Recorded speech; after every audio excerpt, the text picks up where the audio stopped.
दोस्तों, आज के वीडियो में मैं आपको बताऊंगा कि अगर आप भारतीय रेलवे में नौकरी पाना चाहते हैं तो मैं जब नौकरी की बात कर रहा हूं तो मैं यहाँ पे सिर्फ और सिर्फ सरकारी नौकरी की बात कर रहा हूं, क्योंकि भारतीय रेलवे में बहुत सारी जगहों पे हमारे जो प्राइवेट कॉन्ट्रैक्ट वाले हैं वो लोग भी जॉब करते हैं। तो मैं यहाँ पे प्राइवेट कॉन्ट्रैक्ट की बात नहीं करूँगा, सिर्फ और सिर्फ जो सरकारी नौकरी है उसके बारे में बात करूँगा। और बात सिर्फ मैं ये करूँगा कि अपनी योग्यता से जाने कौन सी पोस्ट रेलवे में है आपके लिए है। यानी आज के वीडियो से आप समझ जाएंगे कि आपकी क्वालिफिकेशन क्या है और आप रेलवे में किस पोस्ट के लिए एलिजिबल है, यानी किस पोस्ट के लिए आप अपने फॉर्म को भर करके नौकरी पा सकते हैं।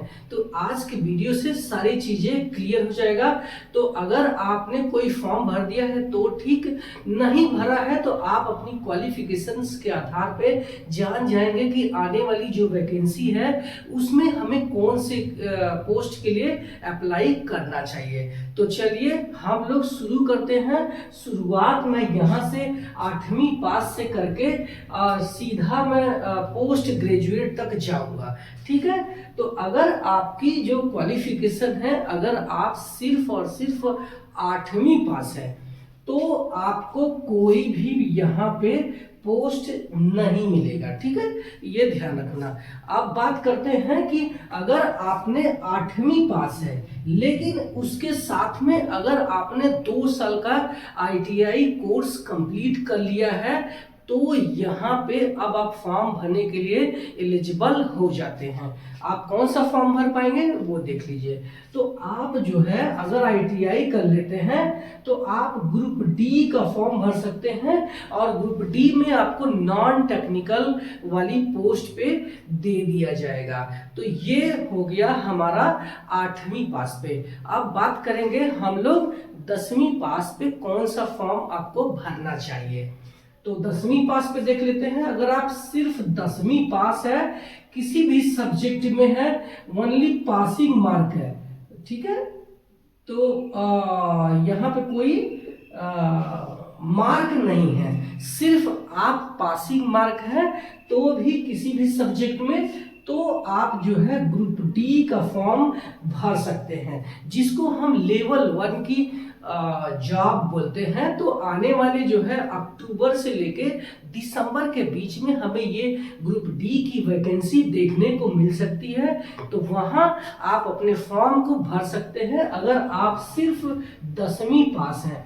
और उसमें कौन कौन से पोस्ट मिल सकते हैं आपको, नॉन टेक्निकल डिपार्टमेंट, यानी वो डिपार्टमेंट जहां पे कोई टेक्निकल काम नहीं होता है, जैसे हमें रेलवे के हॉस्पिटल्स में या फिर पॉइंट्समैन में या फिर आपको रेलवे के ट्रैक मैन में भी दिया जा सकता है। इसके अलावा और भी सारे पोस्ट हैं जो कि नॉन टेक्निकल पोस्ट में आते हैं। तो ये तो हो गया अगर आप प्लेन 10वीं पास है, कोई भी आपने सर्टिफिकेट कोर्स नहीं किया है। अब बात करते हैं कि अगर आपने 10वीं के साथ साथ ITI कर लिया है तो किस पोस्ट के लिए आप एलिजिबल हो जाते हैं, ठीक है। तो अगर आप 10वीं के साथ में ITI कर लेते हैं तो आप ग्रुप डी का फॉर्म भर सकते हैं।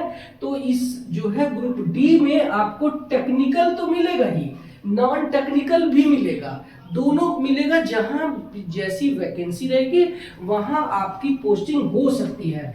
तो आपका जो पोस्टिंग है वो टेक्निकल डिपार्टमेंट में हो जाएगा, क्योंकि आप ITI किए हुए हैं। तो आपको CNW यानी सवारी और माल डब्बा को हम CNW बोलते हैं, जिसको इंग्लिश में कैरेज एंड वैगन डिपार्टमेंट बोलते हैं। रेलवे में बहुत सारे डिपार्टमेंट है और सारे डिपार्टमेंट के मिलाकर के रेलवे चलती है। हर एक डिपार्टमेंट का अपना काम बटा हुआ है, सब अपनी जिम्मेदारी के साथ में अपने काम को निभा रहे होते हैं। तो आपको CNW में भी मिल सकता है। इसके अलावा आप ट्रैक मशीन में भी आपको मिल सकता है, जो कि आप ITI किए हैं, ठीक है।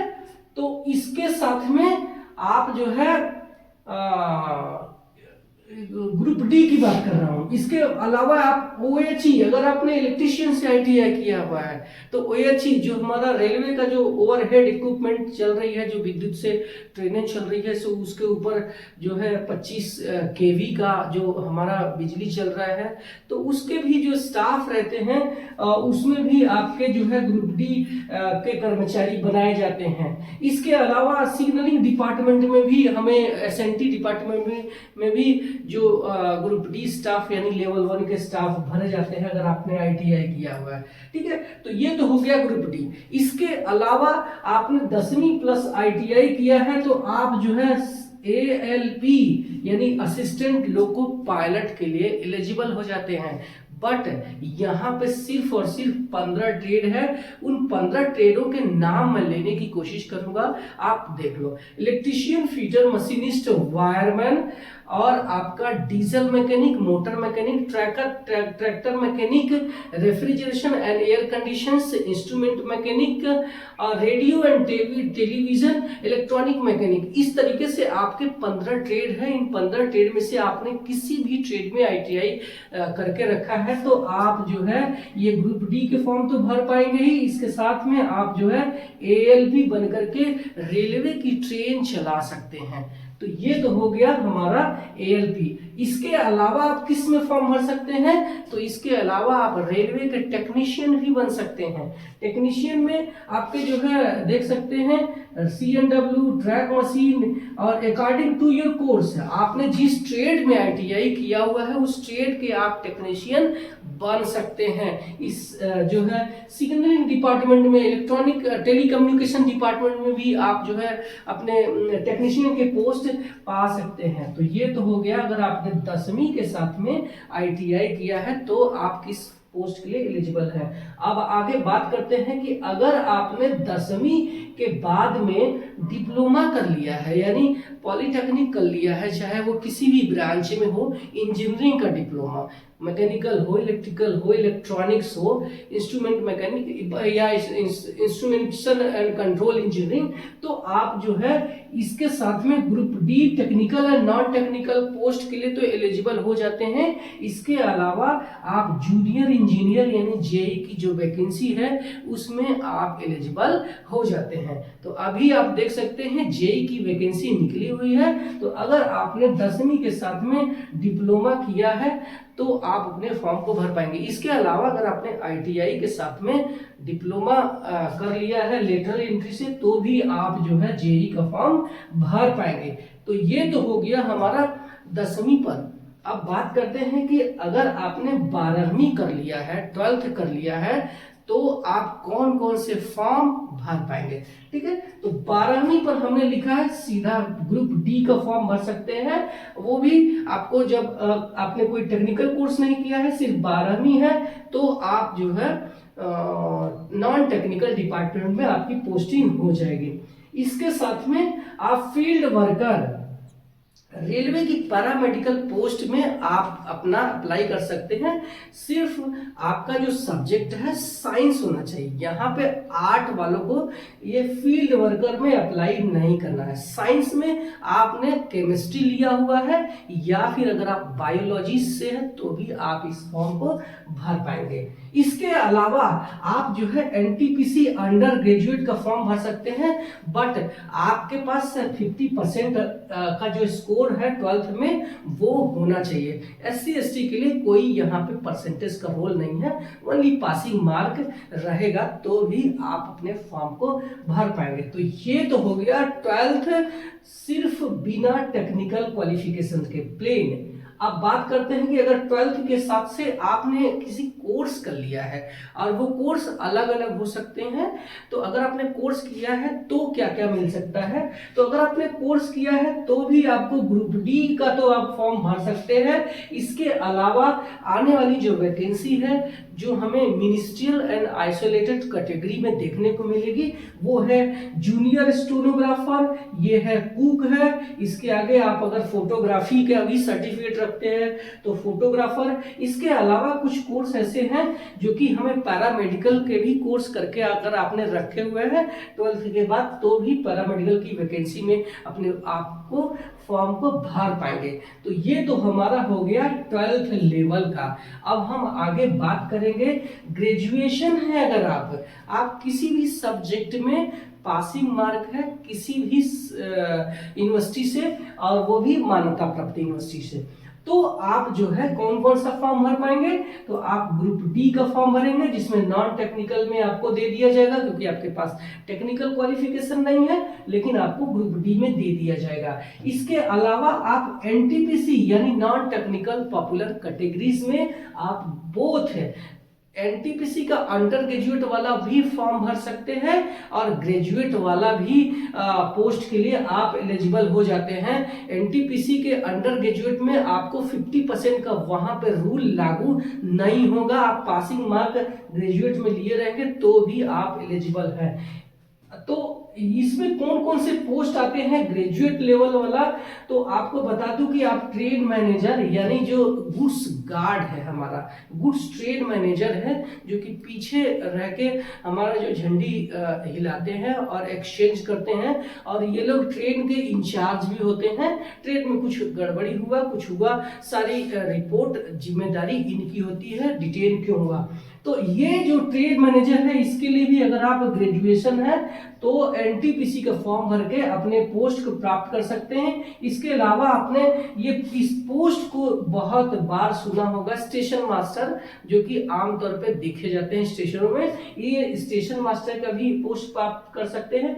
इसके अलावा आप जो है यहाँ पे मैंने एनटीपीसी का जो पोस्ट है नहीं बताया है, एक पॉपुलर पोस्ट है सीसीटीसी, ज्यादातर लोग इस पे जाना चाहते हैं क्योंकि इससे आपका जो है टीटीई बनने का सपना पूरा हो जाएगा। इसके अलावा इसमें कुछ क्लर्क वाले पोस्ट हैं और कुछ ट्रेड क्लर्क के पोस्ट हैं। तो ज्यादातर लोगों की पहली पसंद ये सीसीटीसी होती है। तो इसके लिए आप 12th पास है तो भी अप्लाई कर पाएंगे, और आप ग्रेजुएट है तो भी आप जो है अपने ऑप्शन दे सकते हैं। इसके अलावा आप सीनियर सीसीटीसी भी बन सकते हैं, जूनियर अकाउंट असिस्टेंट कम टाइपिस्ट भी बन सकते हैं, और उसके बाद अगर आपके पास और टैलेंट है और आपने ग्रेजुएशन के में किया है बीटेक या फिर आपने एमबीबीएस किया हुआ है, तो आप रेलवे के डॉक्टर बन सकते हैं या फिर रेलवे के बड़े अधिकारी बन सकते हैं यूपीएससी का एग्जाम देके, यानी यूनियन पब्लिक सर्विस कमीशन। ये एग्जाम कंडक्ट जो है करवाती है यूपीएससी, आप उससे सिलेक्ट होकर के आप डायरेक्ट रेलवे के बड़े अधिकारी भी बन सकते हैं। अब ये तो हो गया हमारा ग्रेजुएशन। अब बात करते हैं पोस्ट ग्रेजुएशन, यानी अगर आपने मास्टर डिग्री किया हुआ है तो आप क्या फॉर्म भर पाएंगे? तो आपके लिए सबसे बेस्ट पोस्ट है आने वाली मिनिस्ट्रियल एंड आइसोलेटेड कैटेगरी में बहुत सारे पोस्ट जो है पोस्ट ग्रेजुएशन के और ग्रेजुएशन के भी आते हैं। अगर आपने मान लो कि ग्रेजुएशन एलएलबी से किया है और उसके साथ में आपने और भी कोर्स किया है, या आपने ग्रेजुएशन के साथ में आपने कोई ट्रांसलेटर का काम मतलब कोर्स किया है, तो आप इसके लिए जूनियर ट्रांसलेटर या स्टेनोग्राफर सीनियर स्टेनोग्राफर भी बन सकते हैं। इसके अलावा आप जो है टीचर बन सकते हैं, चाहे म्यूजिक टीचर हो चाहे स्पोर्ट्स टीचर हो। इस तरीके से बहुत सारी वैकेंसी पोस्ट ग्रेजुएट लेवल की आती है। तो अगर आप बीसीए है यानी बैचलर ऑफ कंप्यूटर एप्लीकेशन से डिग्री किया हुआ है, तो आपको इस पोस्ट को इंतजार करना चाहिए। उसमें जो है टीचिंग वाली भी बहुत सारी वैकेंसी आती है। तो ये एक हमारा वीडियो है जो कि इस आपकी क्वालिफिकेशंस के आधार पे मैंने बताया है कि आपको कौन सा फॉर्म भरना चाहिए। फिर भी अगर आपको कोई मन में डाउट है, सवाल है, तो आप मुझे कमेंट सेक्शन में करना, मैं उसका रिप्लाई करूंगा। इसके अलावा भी आप जो है कोई भी सवाल होगा तो कमेंट सेक्शन में करो, मैं अगर इम्पोर्टेंट रहेगा तो मैं उस पर भी वीडियो बनाऊंगा। आप मेरे चैनल पे पहली बार आए हैं तो सब्सक्राइब करके जाना, क्योंकि मैं सिर्फ और सिर्फ आपके लिए यहाँ पे अपनी जो है वीडियो बना करके आपको एजुकेट करता हूँ कि आपको क्या करना चाहिए, जिससे कि रेलवे में एटलीस्ट एक पोस्ट आपका हो। मिलते हैं अगले वीडियो में किसी और नए इंफॉर्मेशन के साथ में, तब तक के लिए बाय बाय।